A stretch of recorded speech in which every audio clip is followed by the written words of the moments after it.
Kylian Mbappe's journey is one of those rare football stories where natural talent, hard work, family support, and timing come together in a way that reshapes the sport.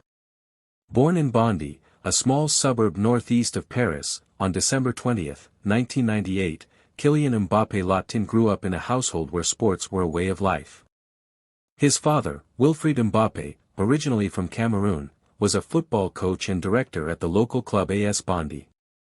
His mother, Faiza Lamari, a former professional handball player of Algerian origin, instilled in him the discipline and competitive mindset that sports demand. From an early age, Mbappé was surrounded by an environment that nurtured his potential and inspired him to dream beyond the boundaries of Bondy. As a child, Mbappé was not only obsessed with football but also had a natural flair for it. Unlike many other kids who played casually, he studied the game deeply. He idolized players such as Thierry Henry, Zinedine Zidane, and above all, Cristiano Ronaldo, whose posters decorated his bedroom walls. While most children his age were thinking about school or cartoons, Kylian spent hours practicing dribbles, speed runs, and shots.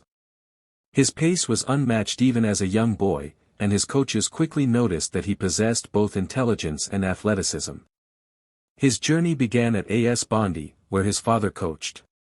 Reports from that time describe him as a child prodigy, someone who played 2 or 3 levels above his age group because he was simply too advanced to compete only with his peers. Scouts from all over France started paying attention to the small boy with dazzling speed and sharp instincts. Mbappé had a sense of awareness on the pitch that seemed years ahead of his age. He could anticipate movements, exploit space, and finish with composure.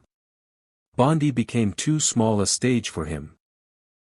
The next step came when he joined the prestigious Clairefontaine Academy, the French national football center that has produced countless legends including Thierry Henry and Nicolas Anelka. At Clairefontaine, Mbappé honed his technical skills, tactical understanding, and professionalism. The coaches immediately recognized that he was different. Not only did he have pace and technique, but he also carried himself with maturity and confidence uncommon for a teenager. By the time Mbappé was 13, major European clubs such as Real Madrid, Chelsea, Liverpool, Bayern Munich, and Manchester City had already taken notice.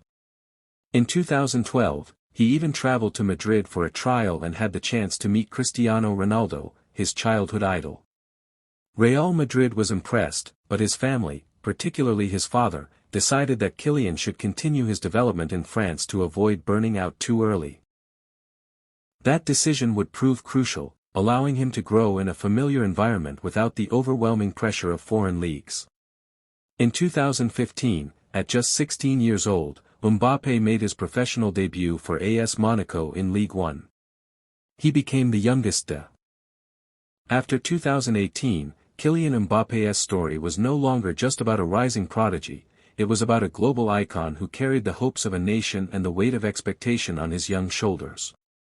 Every season brought new challenges, new records, and new questions about his future. The years following the World Cup were defined by his dominance in Ligue 1. At Paris Saint-Germain, Mbappé evolved from being the brilliant young forward playing alongside Neymar and Edinson Cavani into the undisputed leader of the team. His numbers were staggering. Season after season, he topped the scoring charts, delivered assists, and became the focal point of PSG's attack.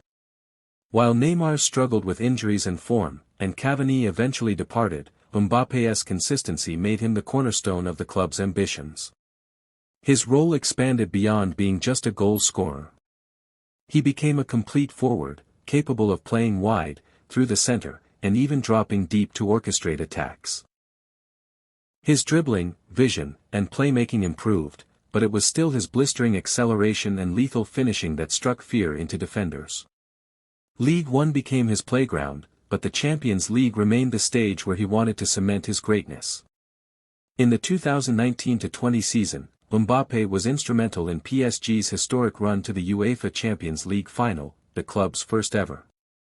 Alongside Neymar and Ángel Di Maria, he tore through defenses, most memorably humiliating Atlanta in the quarterfinals with his late burst of speed and precision passing after coming off the bench. PSG eventually lost to Bayern Munich in the final, but Mbappé's performance solidified his reputation as a player for the big moments. For many, it was only a matter of time before he lifted the Champions League trophy. Meanwhile, on the international stage, Mbappé carried the burden of being France's golden boy. The UEFA Euro 2020 tournament, delayed to 2021 due to the pandemic, was a disappointment. France crashed out in the round of 16 against Switzerland, with Mbappé missing the decisive penalty in the shootout. It was a rare low point in his career. Critics emerged, questioning his mentality and leadership, but Mbappé responded with maturity. He accepted responsibility publicly, admitted the pain, and promised to come back stronger. True to his word, he channeled that failure into motivation for the years ahead. The defining chapter of Mbappé's international career came at the 2022 FIFA World Cup in Qatar. Entering the tournament, France faced several injuries to key players, including Karim Benzema, Paul Pogba, and N'Golo Kanté. Expectations were cautious, but Mbappé stepped up as the undisputed leader of the French attack. From the group stage onwards, he was unstoppable. He scored 5 goals before the final, dazzling fans with his mix of raw pace and clinical finishing. Against Poland in the round of 16, he scored a stunning brace, leaving no doubt that he was the best player of the tournament.